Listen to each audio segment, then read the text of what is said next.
Bună ziua, dragii mei! Bine ați venit la podcastul meu Drumul spre 50. Azi sunt în studio la Ionuț Jarca, în Oradea, cu o prietenă și o participantă la studiu Capo, Micloș Cillo. Bine ai venit, Cillo, la podcastul meu. Bine te-am găsit! Am propus să fie o discuție între noi.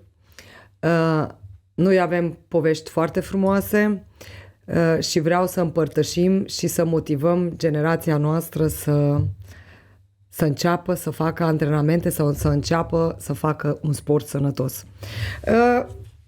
Am vrut prima dată să prezint programul nostru Capo Sănătate pe Ghete, pentru că am vorbit foarte mult în zilele astea, am povestit pentru toți cei care n-au știut încă ce caut în Oradea, ce înseamnă Capo Sănătate pe Ghete. Și acum că tu ai făcut parte din acest studiu, vreau să povestesc în câteva cuvinte pentru toți cei care se uită prima dată la noi. Podcastul meu va fi transmis în mai multe țări, va fi tradus în engleză și toți cei care sunt interesați de povestea lui Cillo puteți să căutați pe pagina de Facebook Micloș Cillo. Ai și un număr de telefon, puteți să întrebați despre tot ce o să vorbim azi, să confirme că e adevărat. Capo Sănătate pe Ghete s-a născut în 2018, când am venit prima oară în octombrie, ca să punem la punct toți pașii studiului cu echipa Capo, adică cu domnul doctor Alin Iova, doamna doctor Pușa, Dorina Fărcaș și doamna doctor Olivia Ligia Burtă. Numele nostru Capo, noi suntem fondatorii studiului și programele care au reieșit mai târziu. Cu mândrie povestesc peste tot unde mă întreabă despre acest studiu. A fost anunțat în 2018 și am avut 380 de înscrieri, dintre care am ales 100 de persoane cu diferite patologii, mai mult cu dureri de spate, genunchi, obezitate, diabet, probleme de cardio, de orice puteți să vă închipuiți. Noi am ales persoanele care au avut multiple, adică probleme acumulate, să zicem așa. Aș vrea, Cillo, să povestești tu cum ai aflat de studiu, cum ai aflat de Kango Jumps, că asta ar trebui să fie un intro despre tine. Bună ziua tuturor cei care ascultă și se uită la acest podcast. Sunt onorocoasă, pot să spun așa, că am făcut parte din primul studiu Capo și după aceea din restul programelor. Prima dată de Kango Jumps am auzit de la o prietenă foarte bună care practica Kango, dar antrenamentele respective nu erau predate de instructori autorizați. Și după aceea ea a zis că avea probleme la genunchi și probleme medicale și s-a lăsat. Și în 2019, chiar la început de an, în ianuarie, am văzut un anunț pe Facebook-ul domnului dr. Alin Iova, unde scria că caută oameni participanți care ar dori să facă parte din acest studiu. Și iată că m-am înscris și eu și prietena mea. Bineînțeles, deci prietena ta care deja a încercat în care Oradea. știa de Kango Jumps. Deci tu niciodată n-ai încercat Kango Eu Jumps niciodată până atunci? n-am încercat, dar am fost foarte hotărâtă că ea așa vorbea despre Kango, că e un sport extraordinar și zice, nu poți să te îndrăgostești de acest sport. Și într-un final fericit am fost alese amândouă în acest program și ne-am apucat de antrenamente. Stai, că din 380 de persoane, 100 de persoane au fost aleși. Cu ce probleme de sănătate ai venit tu în program? Eu m-am dus la doamna doctor Pușa cu un remene făcut pe care s-a văzut clar că am 2 hernii de disc. Dânsa, prima dată, a ezitat și a zis că nu mă lasă să particip la acest studiu, dar eu atât de hotărâtă am fost și am vrut să particip, încât nu m-am lăsat nici eu. Și i-am zis, dacă totuși și ea face parte din acest studiu, că sare cu noi, atunci o să fie de față și dacă, Doamne ferește, o să am ceva probleme, atunci mă adresez dânsei. Deci, hernie de disc plus Obezitate. Câte kilograme ai avut? Am avut 94 de kilograme. Îmi dai voie să pun la finalul podcastului before și after cu tine? Da, sigur. Că sunt tare mândră pentru ce am obținut, da. Deci tu ai venit să slăbești și dovadă acum în ce formă ești. Ți-ai întărit musculatura spatelui, pentru că aș vrea să explicăm ce s-a întâmplat cu tine. Și de atunci, de când a fost în 2019, acum suntem în 2023, de câte ori faci tu de atunci? De atunci, de 5 ori pe săptămână. Dar și în studiu ați avut 3 ore obligatorii, plus, dacă n-ai venit, trebuia să recuperezi. Da. Tu erai printre, cred că singurii, care a participat la fiecare antrenament. Da, cred că... eu și la recuperare am fost acolo. Cred că ai nu lipseam de la nicio oră. antrenamente pe săptămână, da, nu eram... fără o experiență. Adică, înainte să vii la studiu, ai făcut sport? Nu. Am încercat mai multe sporturi, dar n-am putut să particip mult, că aveam problemele cu spatele și nu mi-a indicat medicul, din păcate. Asta e singura experiență pe care pot spune că m-a ajutat și pot să zic că sănătoasă. La prima evaluare cu domnul doctor Alin Iova și doamna doctor Pușa, ce a reieșit, ce rezultate ai avut la prima? La prima măsurătoare am avut, mi s-a modificat înălțimea. Deci ai crescut. Am crescut cu 1,5 cm. Deci asta înseamnă că m-am înălțat, că mi s-a îndreptat spatele, coloana vertebrală și am slăbit vreo 4 kg și jumătate, dar deja arătam altfel în poze, că mi s-a modelat de fapt corpul. Că începea deja musculatură să mi se întărească și să arăt altfel.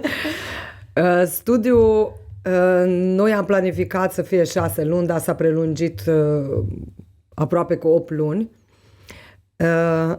Prin ce ai trecut tu? Cum ai putea să caracterizezi, cum ai putea să ne povestești participarea ta de la început, să te împrietenești sau să te adaptezi pe ghete și când ai terminat?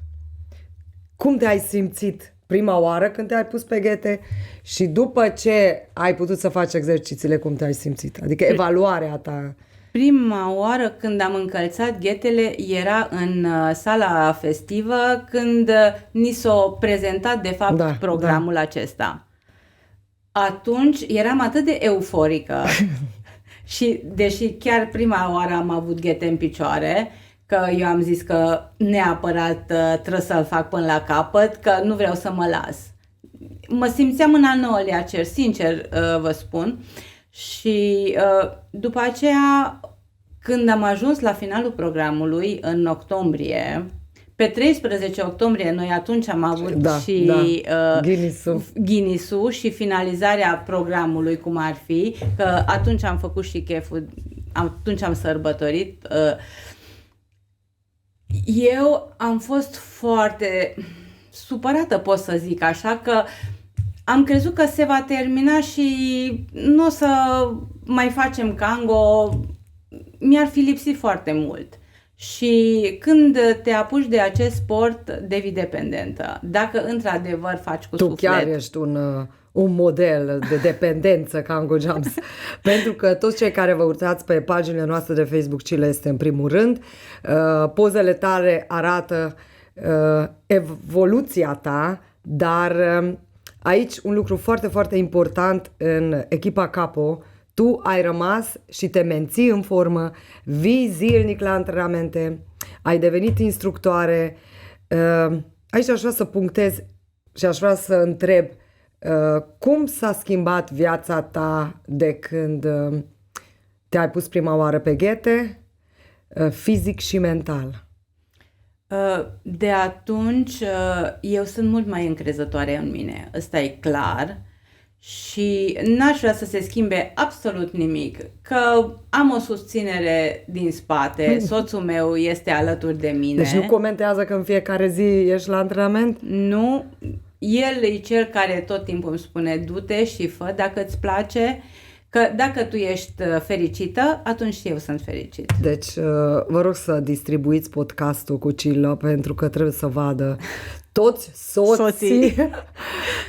Ce important e ca soția, prietena să se simtă bine în pielea ei. Mă gândesc că gătești mai happy, curățenie mai happy. Cum te simți după? Pentru că noi la Capo, când am terminat și au reieșit rezultatele, la tine s-a îndreptat coloana, ai slăbit, ai devenit instructoare și vii în continuare. Ce te-a motivat? Acum putem să vorbim deschis. Sunt unii care s-au lăsat. Voi ați avut un contract în care de 3 ori pe săptămână era obligatoriu să veniți. Da. Pe tine te-a ajutat contractul? Că sunt foarte mulți care zic că eram obligată, adică m-a ajutat contractul să nu mă las. Dar după ce s-a întâmplat, ce s-a finalizat proiectul, nu au mai venit sau mai sunt cei care vin, dar de ce oare se lasă lumea? Oare ce nu facem noi bine? Eu zic că persoanele respective nu sunt destul de hotărâte și nu știu ceea ce vor. Eu cel puțin așa cred. Că dacă tu vrei ceva, atunci o duci până la capăt. Și nu ajunge ca să ajungem sau să atingem scopurile la orice sport. Cum vorbim de programele Capo, Kango Jumps. Trebuie să te menții în formă. Adică orice sport începi. Trebuie să continui, să te menții în formă, să vii de 2-3 ori pe săptămână la antrenament, să faci corect exercițiile. Aici și cei care n-au devenit instructori sau adict de Kango Jumps, cum suntem noi două, oare cu ce am putea să aducem noi înapoi? Cu ce motivație? Pentru că ne văd acum pe noi, că vorbim de atunci și continuăm antrenamentele, este o dovadă ca tu, câți ani ai acum? 53 împliniți, 54 fac în iunie. La 54 de ani te-ai întinerit. Asta nu eu zic. Analizele medicale la domnul doctor arată metabolic cu cât te-ai întinerit. Păi am 36 de ani metabolic. Deci atunci aproape jumătate a scăzut aproape cu jumătate. Deci este ceva care... Mai bine de jumate, că eu am avut 64 de ani metabolic da, la început. am uitat când ai început. Da. Deci atunci jumate din... Da.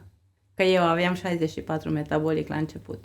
Și ce zice doamna doctor acum despre coloana ta și despre evoluția ta?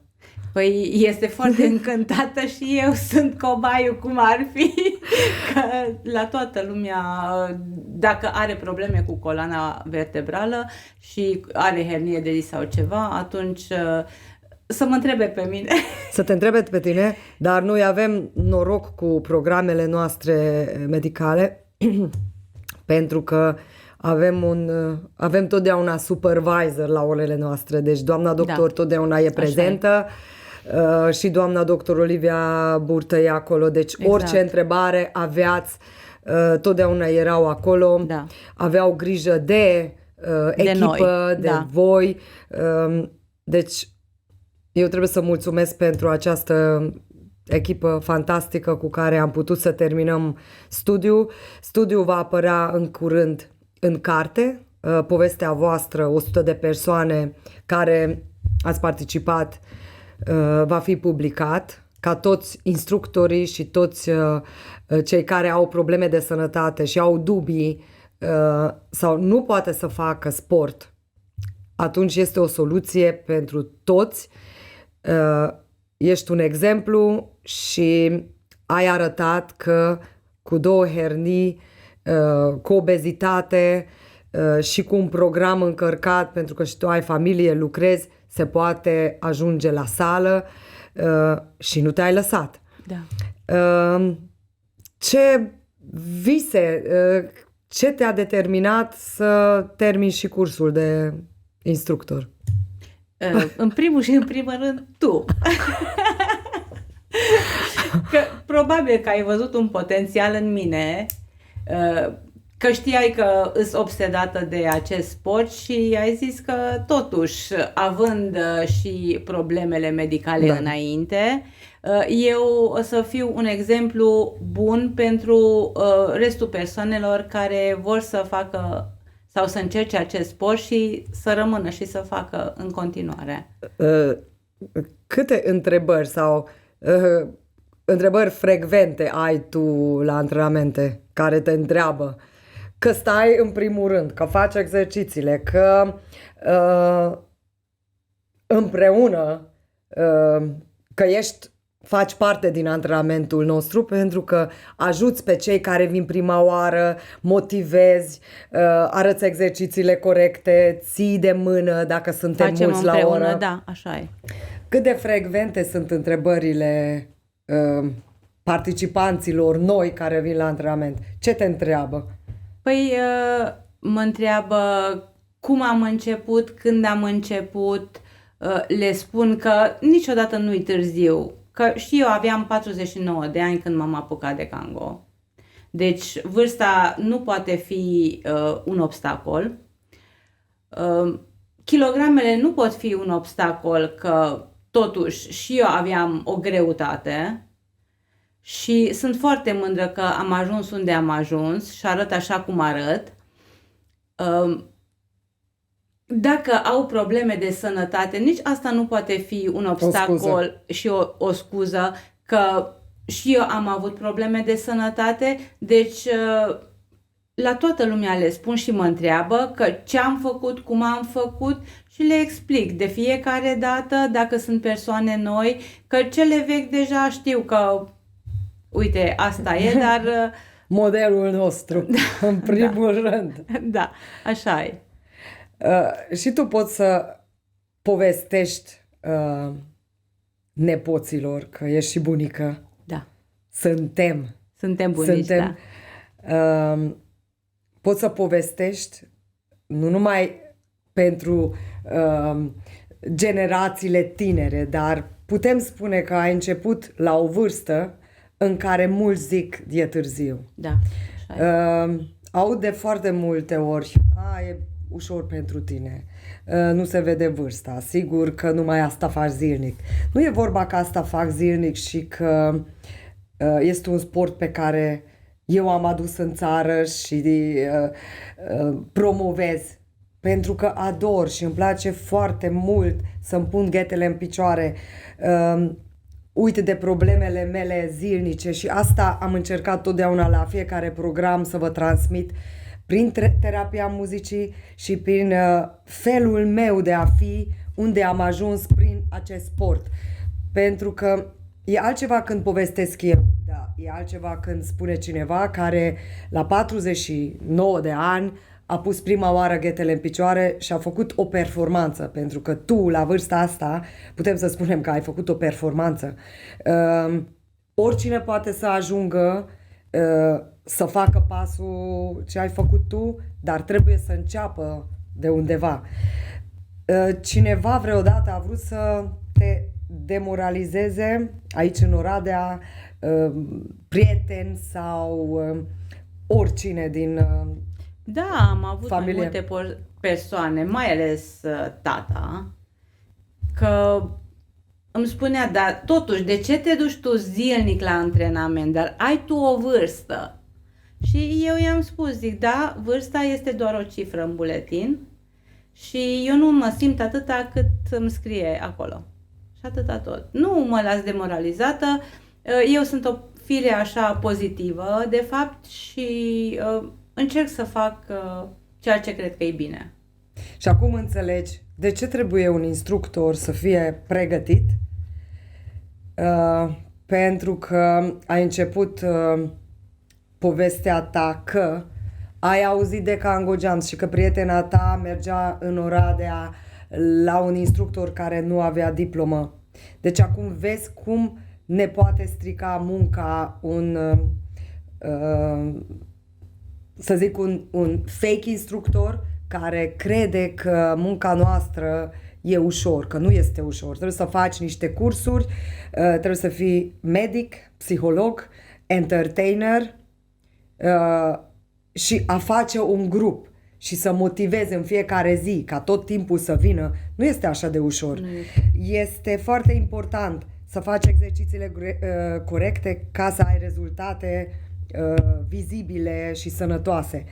Aici în Oradea, toți cei care au fost atunci înscriși, toți aproape au încercat Kango Jumps în Oradea, au avut un feedback negativ și îmi era foarte greu ca să îndrept lucrurile și ca să spună toată lumea, încheiat cu evenimentul nostru în care am intrat în Cartea Recordurilor în Piața Unirii, să dovedim împreună că acest sport ne aduce bucurie în viață, ne ține în formă, ne ține tineri, pentru că este un sentiment așa de frumos să vorbești acum de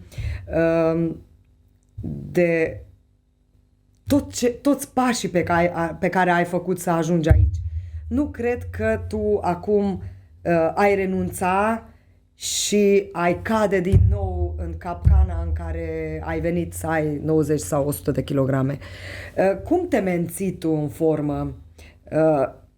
Că o să ne pună toți cei care se uită la noi, o să ne scrie mesaje și vreau ca să explici înainte să întrebe ei, cum te menții în formă și ce ai făcut tu, ce schimbări ai făcut în alimentație, cum gătești acasă, pentru că mă gândesc că tatăl tău mănâncă tradițional, soțul tău mănâncă diferit și dacă tu nu ai mânca sau nu ai avea o dietă sau un stil de viață deja format, nu te ai menține așa.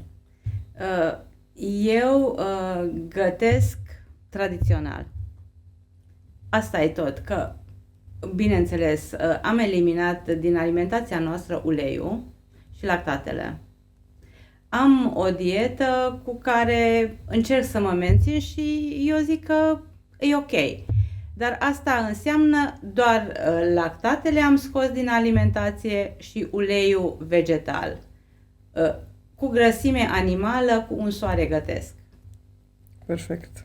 Mi-mi place dieta asta și eu am făcut mai de mult. Și este foarte ok și eu zic că e și sănătoasă, după cum pare. Și bineînțeles, pâine nu mănânc doar prăjită. Și apă cu lămâie beau, da, a rămas. Când ajung la birou, ăsta e primul lucru, că storc 3-4 lămâi și îmi pun într-un flacon de 1,5 litru și aia o consum până la ora 12, 1, poate chiar până la 2, acum depinde până la ce oră, și după aceea, după masa, când vin la lucru, mai îmi aduc un flacon de apă sau colagen pregătit și pe aia o beau fiind cam 700 de mililitri, ceva de genul. Deci asta e cu ceea ce am eu. Și de câte ori mănânci pe zi? Mănânc de 2 ori. Și când termin ultima oară? Înainte să vii la antrenament sau după ce? Înainte să vin la antrenament. Dar se mai întâmplă că sunt excepții, că mi se face foame sau ceva și atunci seara mănânc jumeri. Înainte de culcare. Ați auzit? Se poate și cu jumeri și cu untură. Asta chiar este o alimentație tradițională. Îmi amintesc că în Miercurea Ciuc era o doamnă de la care am învățat tehnica asta Și la tratarea candidei Da. este foarte, foarte benefic. Bună, benefic. Deci dacă vreți să știți ce mănâncă și cum mănâncă Cilă după 50 de ani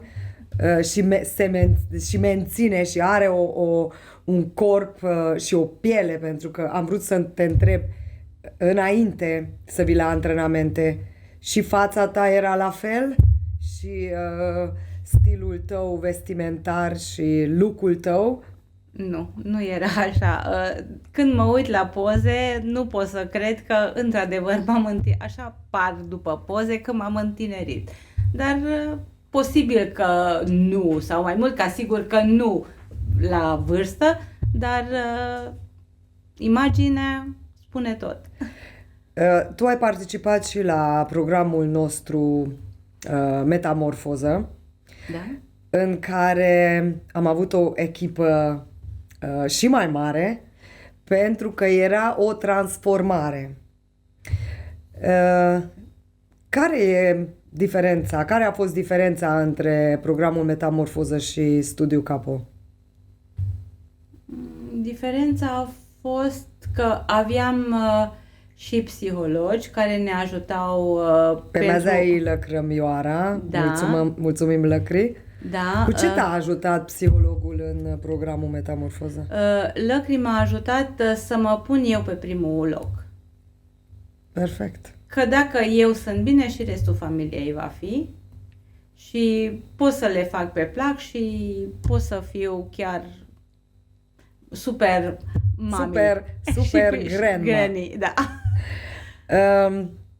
Cu ce te-a susținut Beatrice Nutriție? Beatrice ne-a ajutat foarte mult cu programul ei alimentar pe care ne-a pregătit pentru fiecare în parte și a fost extraordinar că, într-adăvăr, rapid am reușit să ne debarasăm de kilogramele nedorite. Și ai putut să te menții? Mai ai învățat și te ții de sfaturile lui Beatrice?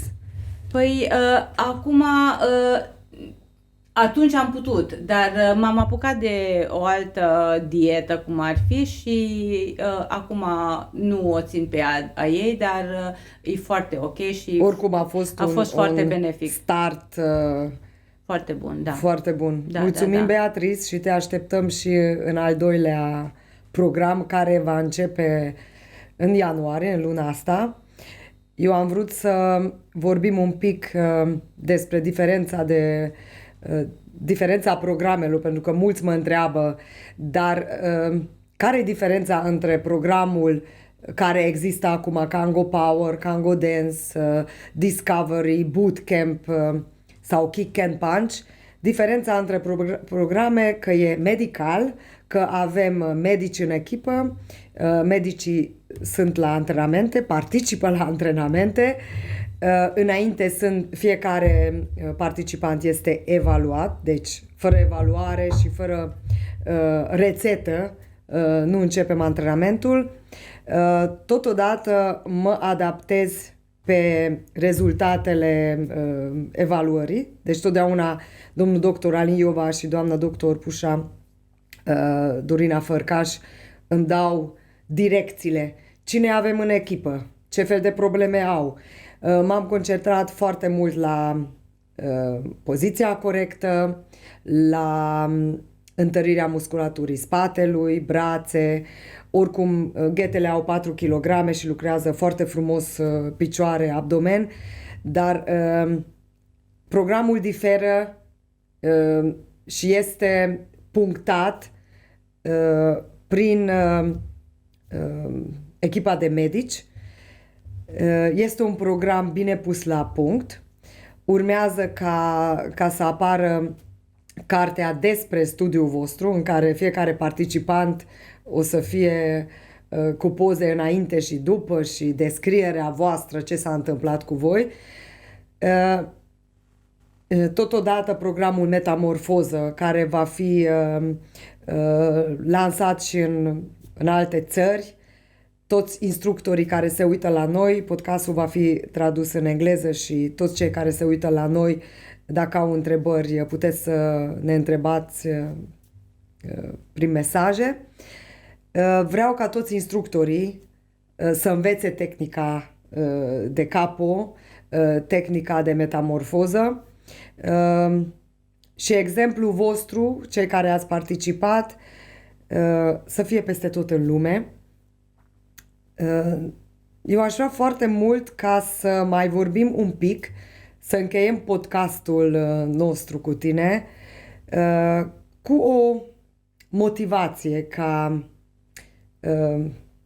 vârsta, că sunt eu, podcastul se numește Vârsta, drumul spre 50. Tu deja ai trecut prin drumul spre 50. Ce am putea să transmitem pentru toți cei care ar vrea să înceapă Kango Jumps, ar vrea să se înscrie în programele CAPO pentru instructorii, că tu ești un pachet pentru mine, cu rezultate pe care ești un exemplu extraordinar pentru toți participanți, toți cei care au probleme cu spatele și ca instructor. Ce sfat ai dat tu la vârsta ta pentru toți cei care se uită la noi? Eu aș recomanda la toată lumea să încerce Kango. Măcar o dată să vină, să încerce, să încalțe ghetele magice, că chiar că-s ghete magice. Pe mine m-au fermecat, chiar că... Și cred că puțină lume ar spune că nu se îndrăgostesc de acest sport minunat, că le poate schimba viața spre bine și se pot transforma dacă au greutate, dacă au probleme cu genunchii, cu coloana. Deci e foarte benefic și pentru sănătate și pentru sănătatea mentală. Aici este foarte important ca generațiile de la 14, de la 12 ani până la 70 și ceva de ani să vedeți exemple, pentru că foarte mulți care se uită la noi vreau să convingem că nu este târziu să începi să faci sport. Este o mândrie pentru noi ca bunici să... Nu știu, asta e un subiect foarte interesant și mă bucur că pot să împart cu tine, cu toți cei care ne ascultă. Cum e să fii o bunică fit? Ce zic copiii tăi când vorbesc cu tine despre cariera ta de sport? Copilul meu e foarte încântat că fac sport și nu mai duc o viață sedentară cum duceam înainte. El e foarte mândru de mine. Asta știu sigur și se bucură că pot să mă ocup de nepoțelul meu și... Poți să alergi mai bine după el? Da, și sper că în continuare o să încerce și el. Ar trebui să dăm nume podcastului, numele de Fit Grandma sau... pentru că știu Gigi. că cei care se uită la noi și sunt bunici, ar trebui să înceapă și ei să devină fit bunici. Da, așa e. Este un sentiment extraordinar și ne mândrim cu postura de fit grandma. Ar trebui să începem și o grupă de bunici, nu? Nu-i rău, nu-i rău. Da, mai ales ca să poți să mergi în 4 labe cu nepotul, nu? Cila, îți mulțumesc foarte mult că ai fost azi aici și cum am început, mă bucur foarte mult că ne-am cunoscut și că ne vedem în fiecare zi și dacă nu ne vedem, tu ești un pilot foarte puternic acolo la școala Capo. Îți doresc din tot sufletul ca să atingi scopurile în viață, să rămâi totdeauna așa fit și peste 10 ani și peste 20 de ani să putem să vorbim cu aceeași energie de statutul de grandma și de obsedați de Kango Jams. Mulțumesc frumos pentru invitație și mulțumesc foarte mult că m-ați ales, m-ați selectat și am ajuns în acest grup minunat. Și eu mă bucur. Îți doresc un an nou fericit în 2023. Asemenea. Să fim sănătoși. Asemenea, îți doresc și eu. Numai toate cele bune.